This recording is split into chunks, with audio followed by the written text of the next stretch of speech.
오늘은 특별이라는 단어가 붙었기 때문에 제가 함께 동역하고 있는 그 한국웃음연구소 이호세 소장님한테 배운 거를 하나 하고자 합니다. 앞으로 제가 무슨 말을 하든 하나 둘 셋 하면 여러분들 손을 들고 당연하지 하는 겁니다. 뭐라고요? 예, 당근이지 하는 것처럼, 자, 주님이 우리 옆에 서 계십니다. 하나 둘 셋, 당연하지. 자, 우리 옆 사람 보면서 주님이 당신의 힘이 되셨습니다. 하나 둘 셋, 당연하지. 예, 아멘은 맨날 하잖아요, 그죠? 그래서 오늘 이 밤에, 오늘 특별히 서울 기준으로 2020년 수요일 날 6번째 비가 오는 밤이라고 합니다. 여러분, 오늘 이 특별한 날에 또한 하나님이 함께 하시는 우리 인생에 한 번밖에 없는 이 순간, 주님의 사랑으로 주님의 말씀의 은혜가 이 자리에 가득하기를 축복합니다. 하나 둘 셋. 예, 우리 서울 영동교회 성도님들 수준이 아주 높습니다. 제가 만나본 분 중에 한 상위 5% 안에 드시는 것 같아요. 제가 사진 하나를 보여드리고 싶은데요. 저하고 닮았습니까? 네. 제 아들 영성인데 한 6, 7년 전에 하루는 집에 이제 저녁에 들어갔더니 애가 웬 박스 놀이를 하고 있는 겁니다. 그래서 야, 이거 뭐냐 했더니 아빠, 자기가 길거리에 어떤 사람이 그 버리려고 하는 재활용 박스를 가지고 집으로 끌고 왔대요. 자기보다 큰 걸 끌고 와가지고 자기 놀이터를 만들었다고. 아빠 들어와봐, 내 방이야. 그러면서 이렇게 짠 이렇게 보여주고 있습니다. 제가 그 장면을 갖고 있던 핸드폰으로 찍었기 때문에 그렇게 화질이 좋지는 않지만 지금까지 제가 이 그림을 보면서 한번 좀 생각해 봅니다. 저 그림이 어쩌면 나를 향한 하나님의 그림일 수도 있겠다. 사도 바울을 향해서 예수 그리스도께서 다메섹으로 가는 그 사도 바울을 강렬한 빛 가운데 만나 주셨고, 어떻게 보면 당신을 핍박했던 그 사도 바울에게 그를 불러주시고 당신의 도구로 삼아주시고 자기와 함께 교제하게 하신 예수님의 사랑을 저는 저 그림을 보면서 발견하게 되었습니다. 오늘 읽은 이 디모데후서 4장 배경을 간단하게 말씀드리면, 여러분 이미 알고 계시지만 사도 바울은 2번의 감옥 생활을 하지 않습니까? 사도행전 28장 후반절에는 사실은 감옥이라기보다는 가택연금 상태였습니다. 그가 거주하는 곳에 사람들이 왕래하는 그런 곳이었죠. 거기에서 에베소 교인들에게, 골로새서 교인들에게 편지도 쓰고, 그런데 오늘 읽은 이 디모데후서의 내용은 조금은 다르죠. 네로 황제의 그 핍박 가운데 수많은 사람들이 옥에 갇히고 실제로 감옥에 갇힌 상태에서 희망이 없고 아무런 풀려날 가능이 없는 그 순간, 사도 바울은 영적인 아들 디모데에게 편지를 쓰면서 나에게 빨리 와라. 내가 너를 보고 싶다. 너에게 할 말이 많다. 그러면서 계속 쓰고 있습니다. 오늘 읽은 본문 4장 6절에 보면 이렇게 기록하고 있습니다. 같이 한번 읽어보실까요? 시작. 전제와 같이 내가 벌써 부어지고 내가 떠날 시간이 가까웠도다. 이것을 쉬운 성경, 다른 현대 성경으로 조금 살펴봤더니 이렇게 말하고 있습니다. 나는 이미 하나님께 내 삶을 바쳤고 내가 이 땅을 떠날 때가 가까워왔도다.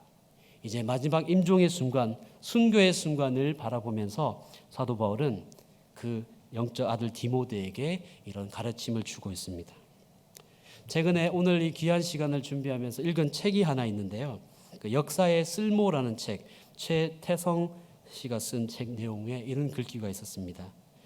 귀를 읽고 방황할 때마다 나는 역사에서 답을 찾았다.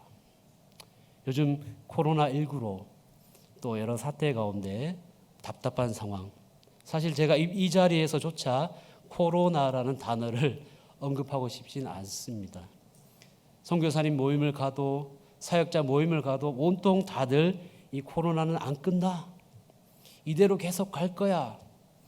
예수님의 이야기보다, 하나님의 사랑, 성령의 역사하심보다 사실은 코로나19가 더 많이 우리 입에서 회자되고, 그 코로나로 인한 아픔과 스트레스와 염려가 우리를 꽉 채우는 그런 경험을 해보면서 저는 개인적으로 이 말씀을 다시 읽고 또 묵상하면서 정리하면서 이 최태성 선생이 썼던 이 글귀를 다시 떠올려 보았습니다.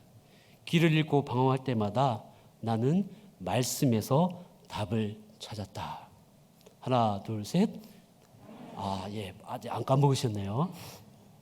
바로 사도 바울의 삶을 보면서 저는 영어 성경을 살펴봤더니 여기에 두 가지 S가 나오더라고요. 한글 성경에 이렇게 기록하고 있죠. 주께서 내 곁에 서서. 이걸 조금 더 풀면은 주님께서 내 옆에 서 계셨다. 영어로 보니까 He stood by라고 되어 있더라고요. stand by의 과거형. 주님께서 사도 바울의 옆에 서 계셨다는 겁니다.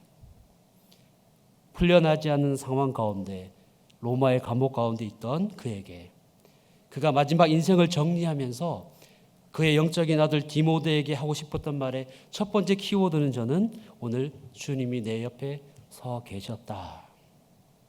내 옆에 서서 나와 함께 동행하셨다. 그가 만났던 예수님, 다메섹으로 가던 그 길가에 강렬한 빛 가운데 만났던 주님께서 그의 인생에 빛이 되어주셨고 함께 서주셨다. 두 번째로 보니까 He strengthened me. 그는 나를 강하게 하셨다. 인간적인 관점에서는 아무런 강할 이유가 없었지만 주님께서 그 사도 바울의 옆에 2S로 함께 하셨더라고요. 지금 7월 마지막 아니겠습니까? 휴가 간 분들도 있고 보통 예년 같았으면 이때쯤 많이 나오는 단어가 있죠. S라인 만들기. 몸매를 만들어서 해변가에 가서 근육을 자랑하고 또 그 S라인을 뽐내고 싶어하는. 근데 저는 오늘 이 말씀을 다시 읽으면서 우리의 S라인은 바로 사도 바울에게 주셨던 예수님의 함께 하신 stood by, strengthened by 옆에 서 계셨고 나에게 힘 주셨던 그 주님. 그 주님이 저와 여러분의 주님일 줄 믿습니다. 그 주님이 우리 믿음의 자녀들에게 함께 서 계셨고 지금도 서 계시고 앞으로도 서 계실 줄 믿습니다. 구약 성경에 너무나도 잘 아는 본문 말씀이 있습니다. 다니엘서 3장을 보시면 제가 좀 부탁드렸는데 다니엘서 3장 23절 말씀을 같이 한번 읽어볼까요? 시작. 이 세 사람 사드락과 메삭과 아벳느고는 결박된 채 맹렬히 타는 풀무불 가운데 떨어졌더라. 그때에 느부갓네살 왕이 놀라 급히 일어나서 모사들에게 물어 이르되 우리가 결박하여 불 가운데 던진 자는 세 사람이 아니었느냐 하니 그들이 왕에게 이르되 왕이여 올소이다 하더라. 왕이 또 말하여 이르되 내가 보니 결박되지 아니한 네 사람이 불 가운데로 다니는데 상하지도 아니하였고 그 넷째의 모양은 신들의 아들과 같았도다. 여기까지만 읽겠습니다. 여기 보면 분명히 다니엘의 친구 사드락 메삭 아벳느고를 그 느부갓네살 왕이 풀무불 가운데 맹렬히 타는 불 가운데 던졌는데 거기에 세 사람만 있었던 것이 아니라 바로 네 사람 인자이신 예수 그리스도께서 그들 옆에 서서 그 불길 가운데 함께 걸어가셨던 그 장면을 우리는 보게 됩니다. 사도 바울에게 함께 하셨던 그 주님께서 이미 구약 역사 속에서 다니엘의 세 친구와 함께 하셨고 저와 여러분들과 과거 역사 속에 함께 하셨고 앞으로도 우리와 함께 하실 줄 믿습니다. 우리 서울 영동교회 주보에 보면 1976년 7월 4일 창립주일이라고 나옵니다. 꼭 초대교회처럼 제가 기억하기로는 가정에서 모여서 또 지금의 예비당이 이렇게 갖춰지기 전까지 하나님께서 무수히 많은 은혜를 베풀어 주셨습니다. 우리가 이 코로나19를 보내면서 지금 현재의 아픔과 고난과 어려움에 거기에 매여 있지 않고 오히려 지금쯤 다시 한 번 더 지나간 시간 속에 함께 하셨던 하나님의 은혜를 다시 떠올려보고 그 말씀을 기억해 보면 어떨까요? 우리 서울 영동교회를 통해서 하나님께서 많은 일들을 하셨습니다. 역사와 민족 앞에 또 선교와 전도의 사역들을 감당하게 하셨습니다. 그것을 다시 끄집어내어서 그저 과거에 머물러 있지 않은 것이 아니라 그 과거에 함께 하셨던 하나님께서 오늘도 함께 하실 것이다. 내일도 함께 하실 것이다. 우리 믿음의 자녀들을 향해서도 이런 기도를 하면 좋겠습니다. 예전에 나와 함께 하셨던 하나님이 내 아이와 내 손자 손녀와 함께 하실 것이다. 저 개인적으로 다니엘 3장을 읽으면서 제 어린 시절을 떠올라 봤습니다. 사실은 제가 어린 시절 생각하면 많은 부분에서 공식적으로 말씀드리기가 조금 힘든 부분이 조금 있습니다. 흔히 지금 가족관계 증명서 그런 서류를 떼보면 제가 전혀 알지 못하는 분이 제 어머니로 되어 있습니다. 그래서 8살 때쯤인가요? 학교에서 막 놀고 있는데 선생님이 고모라고 하는 사람이 찾아왔다고, 나가보라고. 그래서 학교 문 앞에 갔더니 제가 처음 보는 어떤 여인이 저를 만나서 제과점에 데려가서 지금 생각하면 아마 소보루빵이었던 것 같아요. 그 빵하고 우유를 사주면서 먹고 제가 헤어질 때 물었습니다. 누구세요? 그랬더니 그분이 저기 멀리 시골에 사는 네 고모야 그러더라고요. 그런 사람 없는데 나중에 돌아보니까 그분이 제 어릴 때 3살 때 사고를 치시고 떠나셨다고 해요. 보통 저도 80년대에 이제 초등학교를 다녔으니까 그 당시에 영화나 드라마 보면 많은 경우에 아버지가 막 사고 쳐가지고 집안을 말아 잡수시고 막 그러는데 저희는 반대로 제 어머니가 그 고스톱 전문용어로 그 동양화라고 혹시 아십니까?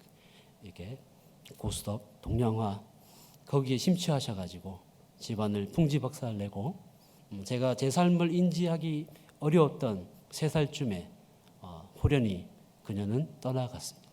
지금까지 잘 모릅니다. 꼭 연산군이 자기 어머니가 폐위돼가지고 폐위윤 씨가 그 사약을 먹고 죽었던 그 장면을 보면서 늘 폭군의 역할을 막 하잖아요.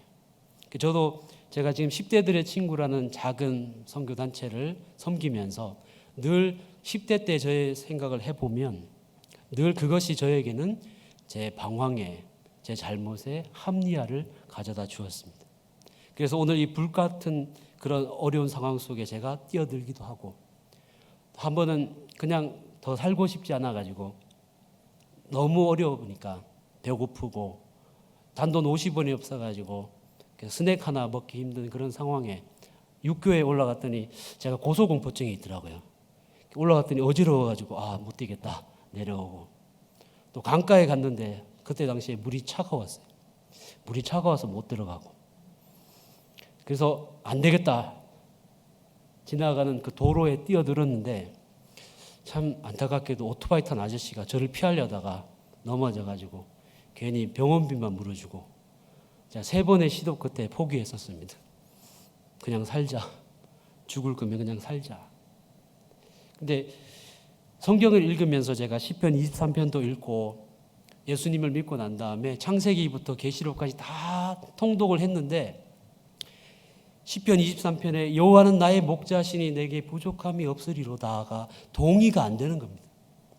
여호와는 나의 목자는 맞는 것 같아요. 맨날 막대기 같은 걸로 막 때리시는 것 같고 워이 막 그러시고 몰고 다니시는데 부족함이 너무 많은 거죠. 그래서 이 불 가운데로 늘 뛰어들고 근데 성경을 보면서 제가 창세기에서 요셉의 이야기를 보면서 통곡을 했습니다.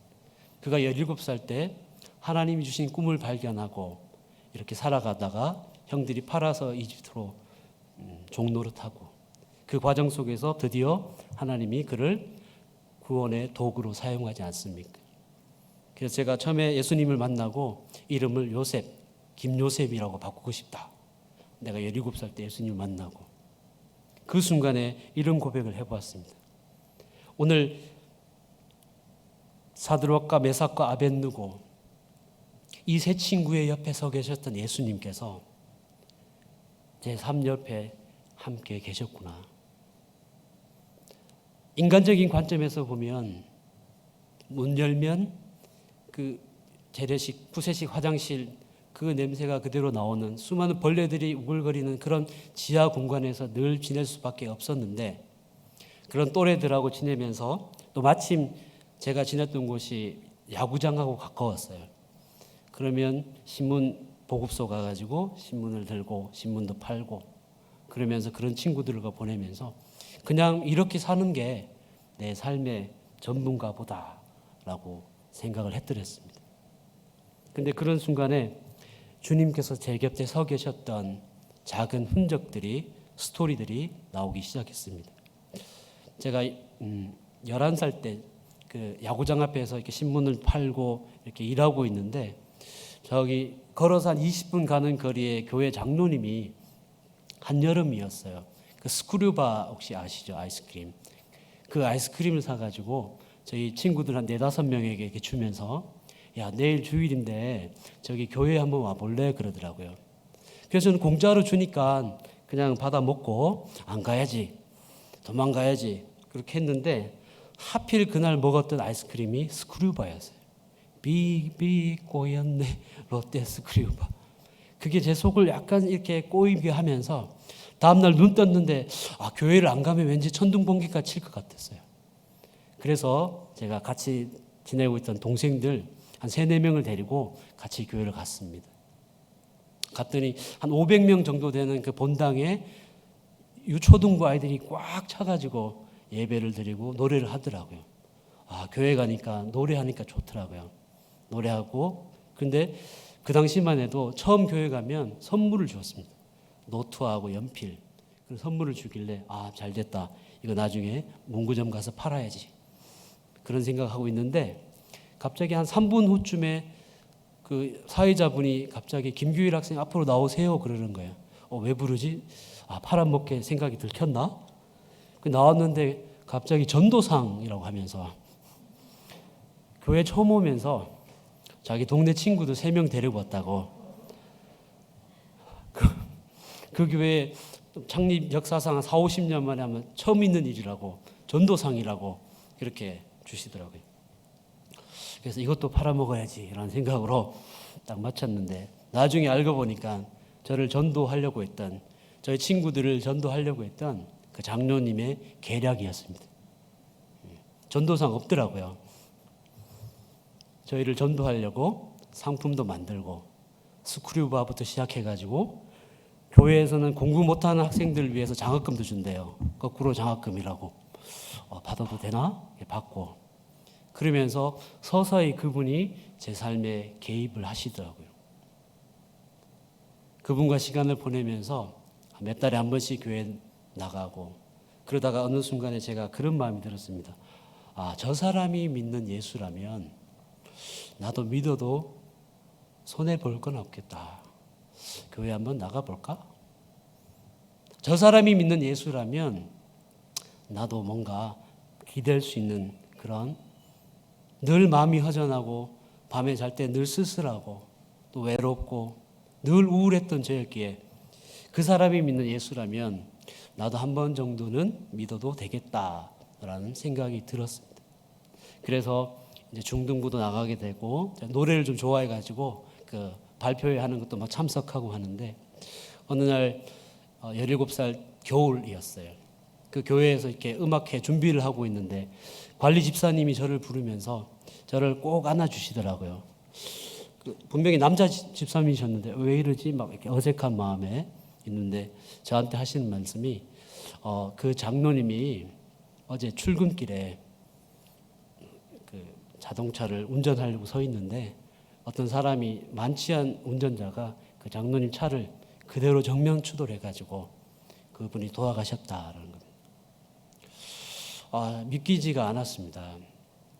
제가 이제 고3 되면 당시만 해도 제가 그 특수 목적 고등학교를 다녔거든요. 요즘 제가 10대들의 친구 하면서 야 목사님 특목고 출신이야 그러면 우와 막 그래요. 나 그 공업인력 양성 전문 고등학교라고 옛날만 공고죠. 빨리 나가서 취업하려고 돈 벌려고. 그 특목고더라고요. 특수 목적을 가진 고등학교니까. 그랬더니 그 학교를 졸업해서 빨리 돈도 좀 벌고 옛날에 스크류바도 얻어먹었고 거꾸로 장학금도 받았고 뭐 별의별 거 다 받았으니까 한 번 정도는 내가 와이셔츠도 사고 좀 사랑의 빛을 좀 갖고 싶었는데 이상한 거예요 느낌이. 하나님 왜 이러시죠? 내 인생의 중요한 사람들은 다 데리고 가시나요? 저는 몰랐습니다. 장례식 가니까 교회에서는 막 찬송가 부르고 노래 부르더라고요. 그래서 그 관이 쭉 나가는데 저하고 그 장로님의 어머니 할머니만 그 관을 붙잡고 통곡을 하는, 눈물을 흘리면서 아들아 아들아. 저는 아저씨 아저씨. 뭐 장로님이 뭔지도 잘 몰랐고, 그래서 그날 그 어른들이 마시는 음료수를 마시고, 제가 그렇게 보시면 아시겠지만 그렇게 나쁘게 생긴 얼굴이 아니잖아요, 그렇죠? 그래서 뭐 아이들에게 제가 나쁜 짓은 별로 안 했습니다. 그런데 어른들이 하는 짓은 좀 해봤습니다. 늘 그것을 합리화시켰어요. 나는 이렇게 해도 돼. 그러면서 그날도 따로 잘 때가 좀 마땅치 않아서 가끔 교회 지하 고등부실에서 막 자고 그랬어요. 그때는 어른들이 마신 음료수를 마시고 잠이 들고, 그러니까 교회에서는 아무도 저를 건들지를 않더라고요. 얘 냅둬라. 그 시간이 지나면서 그 여름 수련회를 제가 참석하는데 제 마음속에 하나님이 이렇게 역사하셨습니다. 그 장로님은 지금 예수님과 하늘에서 너를 바라보고 있을 것이다. 그분은 천국에 있을 것이다. 그 내면의 소리가 들리면서 제가 하나님 앞에 항복했습니다. 예전에는 이 세 친구가 던져졌던 그 불 가운데 저는 혼자 발버둥 치는 줄 알았습니다. 그런데 제가 혼자 발버둥 친 게 아니라 하나님의 천사를 보내시고 하나님께서 예수 그리스도의 그 선물을 저에게 보내주셨고 하나님의 말씀을 사모하게 하시고, 그때부터 시편 23편의 고백이 바뀌기 시작했어요. 내가 사망의 음침한 골짜기를 다닐지라도 해를 두려워하지 않을 것은 주께서 나와 함께 하심이라.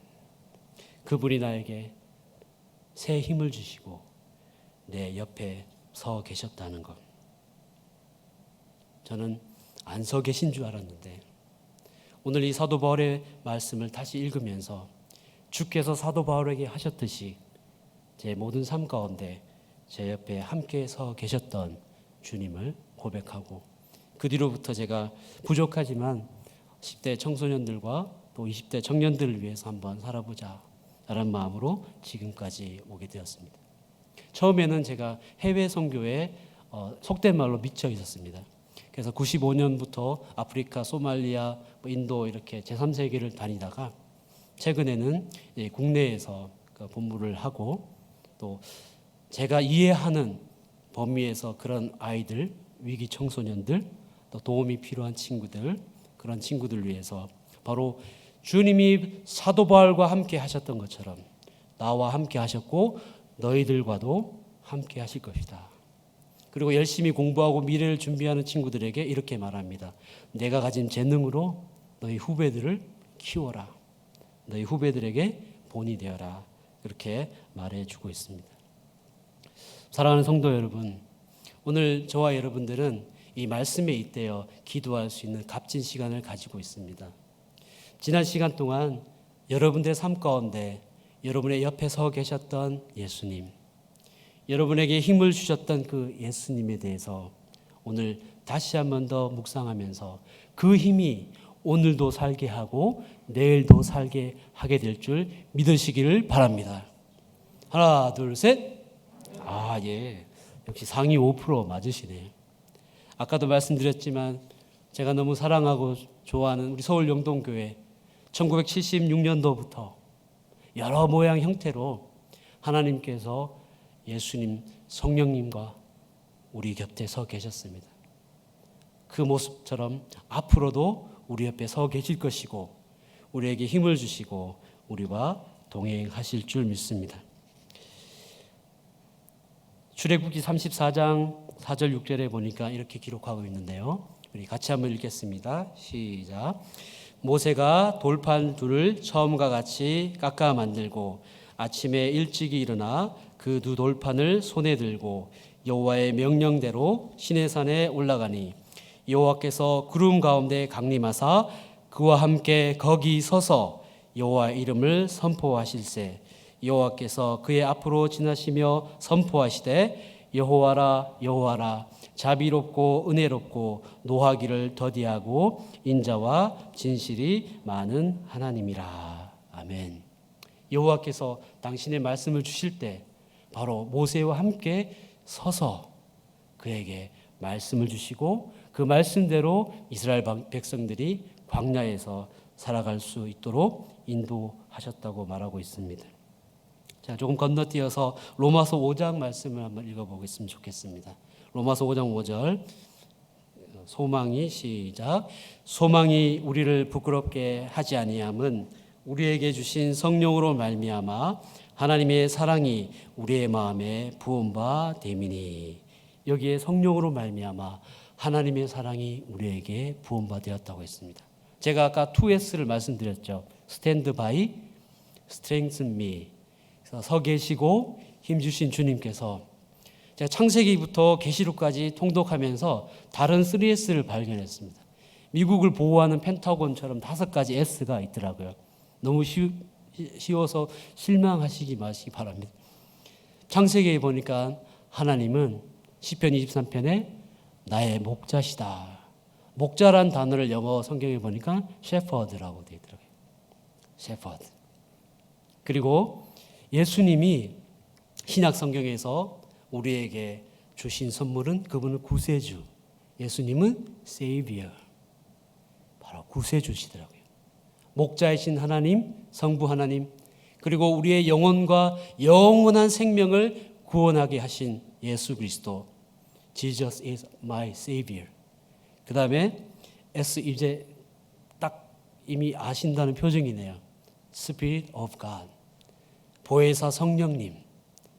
이 5S가 어쩌면 코로나19로 신음하고 있는 많은 사람들에게 아까 역사의 쓸모라는 책에 나왔던 그 문구처럼 그 역사 속에서 우리가 답을 찾을 것은 바로 삼위일체이신 하나님, 성부 하나님, 목자이신 하나님, 구세주이신 예수님, 인도자시며 보혜사 성령님, 그분이 우리 옆에 서 계시고 나에게 힘을 주시고 그 어떠한 환난 가운데서도 이것을 넉넉히 이기게 하실 분이심을 믿습니다.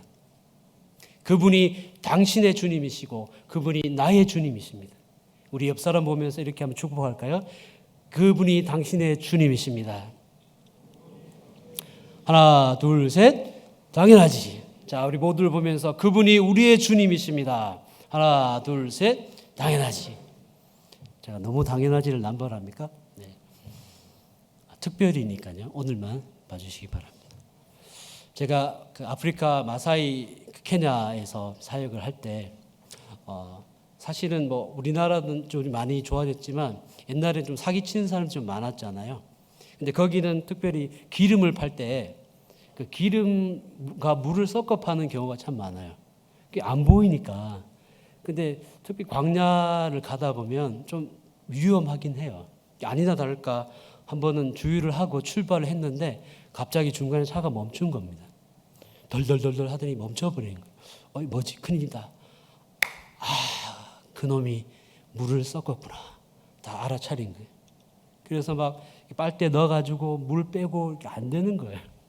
그래서 하염없이 기다리는데 여러분 케냐 마사이족의 유명한 것 중에 하나는 뭐냐면 그 사자, 그런 사자나 맹수들이 많습니다. 그래서 어두워지면 사자들이 어슬렁어슬렁 걸어요. 근데 마사이족의 특징 중에 하나가 그 마사이족이 선교사가 들어가기 전에는 원래 평생에 이제 목욕을 잘 안 하는 민족입니다. 그래서 멀리서 이건 동물의 왕국 다큐멘터리에서 나온 거거든요. 그래서 사자가 어슬렁어슬렁 거리다가 마사이족들이 나타나잖아요. 그 냄새 맡고 사자가 도망가요. 그 정도로 그 사람들이, 그래서 제가 거기 사역할 때 이 사람들하고 있으면 맨날 어지러운 거예요. 뭔가 이렇게 해롱해롱하고. 그 평생을 목욕을 안 한 분들하고 옆에 있다는 거, 그 참을 수 없는 고통 중에 하나였어요. 그러다 보니 저도 안 하게 되니까 어느 날 엄청 제 고향말로 억수로 편해지더라고요. 그 정도로 맹수들이 있는 그 지역에 다들 팀원들이 두려워 떨기 시작했어요. 큰일이다. 사자가 나타나면 어떡하지? 그래 돌돌돌 떨고 있는데 해는 지고, 그런데 저기 멀리에서 작은 불빛 하나가 보이는 거예요. 알고 봤더니 나중에 그 본부에서 하도 이 차가 안 오니까 알아차린 거예요. 아, 물 섞은 기름 넣고 왔구나. 차가 퍼졌구나. 저 멀리에서 본부에서 보낸 차가 오면서 그 드럼통에다가 기름을 넣고 저희를 오는 걸 보면 다들 할렐루야 그러면서 주님은 살아계십니다 찬양했던 그 기억들. 제가 그 순간 옆에서, 제가 대학 1학년 때였는데 그 모습을 보면서 참 지금도 잊혀지지 않습니다. 그 물 섞인 그 기름통에 완전한 휘발유를 넣으면서 그 고장난 멈춰있는 그 차를 다시 움직이게 하는 그 모습을 보면서 내 삶 속에 찾아오신 예수 그리스도, 더 이상 움직일 힘도 없고 계속해서 절망 가운데 빠질 수밖에 없었던 이 사도 바울의 모습과 생각해 보면 이제 마지막 죽음 그 앞에 이제는 더 이상 소망이 없다고 생각하는 그 순간에 예수 그리스도께서 그에게 은혜의 기름을 부어 넣으시고 위로의 기름을 부어 넣으시고 그를 향하여 미소 지으시며 내 사랑하는 바울아, 내가 나를 위하여 충성하였도다, 잘하였도다.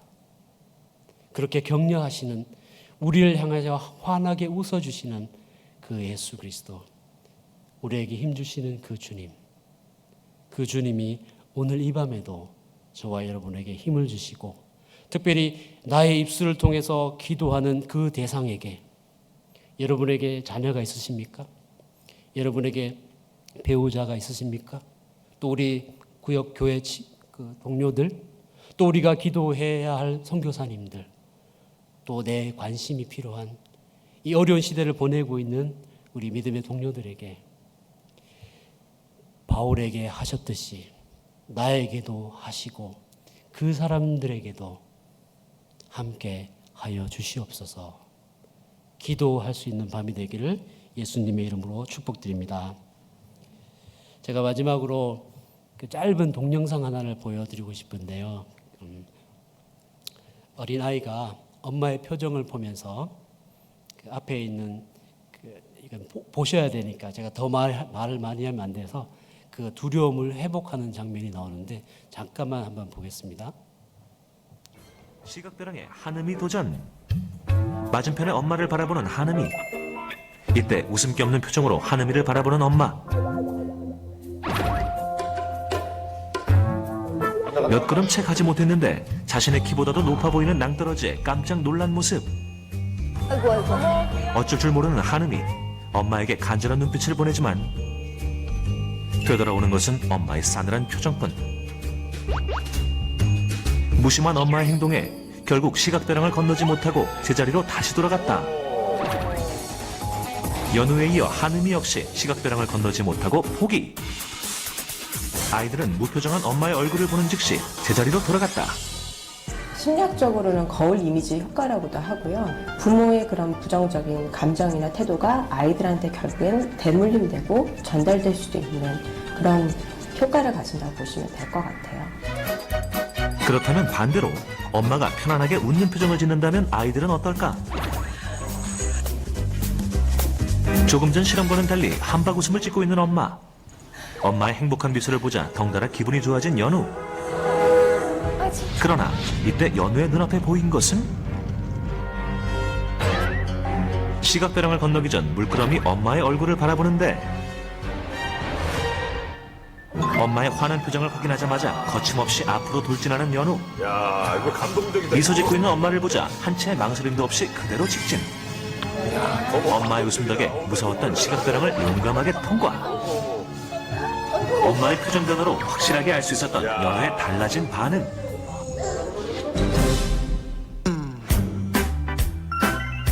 이번엔 한음이의 차례. 엄마가 행복하고 밝은 목소리로 자신의 이름을 불러주자 한결 편안해 보이는 한음이의 표정. 앞으로 갈까 말까 주저했던 때와 달리 단번에 시각벼랑 통과. 엄마의 미소에 시각벼랑 건너기 대성공. 엄마의 표정이나 진짜 말 그런 거 하나 하나하나가 진짜 아가한테 제일 중요한 걸 알았어요. 엄마 표정을 보고 많이 웃으니까 앞으로 더 많이 웃어서 애기들 좀 밝게 키워줘야 되겠다 생각했어요. 제가 웃으면 아가도 웃거든요. 또 아기가 웃으면 저도 엄마도 웃게 되잖아요. 웃음은 전염이 되는 것 같아요.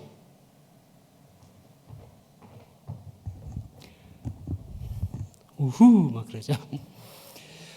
말씀을 마무리하면서 저는 초도에도 말씀드렸지만 그냥 제 이름을 빨리 하면 귤이 되는 목사, 귤 목사. 그래서 다른 사람들에게 그냥 흔히 접할 수 있는 언제든지 비타민 C를 먹이듯이 만나면 좋은 친구 그런 사람이 되고 싶은 마음이 있습니다. 사도 바울이 내 곁에 서 계셨던 주님, 나에게 힘을 주셨던 그 주님 때문에 한 것은 바로 오늘 말씀에 나오지만 나로 말미암아 선포된 말씀이 온전히 전파되어 모든 이방인이 듣게 하려 하심이라. 이 복음은 무엇일까요? 바로 오늘 방금 봤던 이 화면처럼 우리 사람들을 향하여 환하게 웃어주시는 예수님, 찡그리고 무표정으로 내 이놈 하시는 분이 아니라 어려운 상황 가운데 있는 우리를 향해서 내가 옛날에도 너하고 함께 있었어. 오늘도 함께 있을 것이고 앞으로도 함께 있을 거야. 말씀을 마치면서 이 밤에 저와 여러분들에게 주셨던 그 하나님의 은혜, 나를 향하여 웃어주신 그 주님, 환하게 웃으신 그 주님의 힘으로 기도하시고 또한 정확하게 예측할 수는 없지만 저는 개인적으로 믿습니다. 이 코로나가 영원하지 않습니다. 왜냐하면 천국 복음이 이 열방 가운데 전해져야 그때야 끝이 오기 때문에 이것은 끝이 아니라고 믿습니다. 오히려 우리가 해야 할 것은 나와 함께 하셨던 예수님의 흔적을 다시 끄집어내어서 그 힘으로 오늘도 살아가고 내일도 살아가고 그 사랑으로 특별히 사도 바울이 이방인들에게 복음을 전하였듯이 저와 여러분들이 만나는 일상의 사람들에게 아니면 요즘 만나지 못하는 사람들에게 전화로 SNS로 마음을 나눠주고 그 사랑을 나눠준다면 사도 바울에게 함께 하셨던 예수님께서 오늘도 저와 여러분을 통해서 구원의 역사를 함께 하여 주시리라 믿습니다. 한 번 더 마지막으로 해볼까요? 주님이 나와 함께 하십니다. 주님이 나와 함께 하십니다. 하나, 둘, 셋. 당연하지. 네. 아까 처음에 불렀던 그 찬양을 마지막으로 다시 한 번 더 기억하면서 같이 한번 고백했으면 좋겠습니다. 제가 중간에 2절의 가사를 좀 바꾸었습니다. 솔직히 고백드리자면 예전에 제가 여기서 예배 인도도 했었는데 처음에 너무 떨려가지고 막 발음도 새는 것 같고 원고도 안 보이고 글도 안 보이고 그래서 큰일 났다 그랬는데 하나님께서 우리에게 주신 은혜가 바로 2절 속에 있었습니다.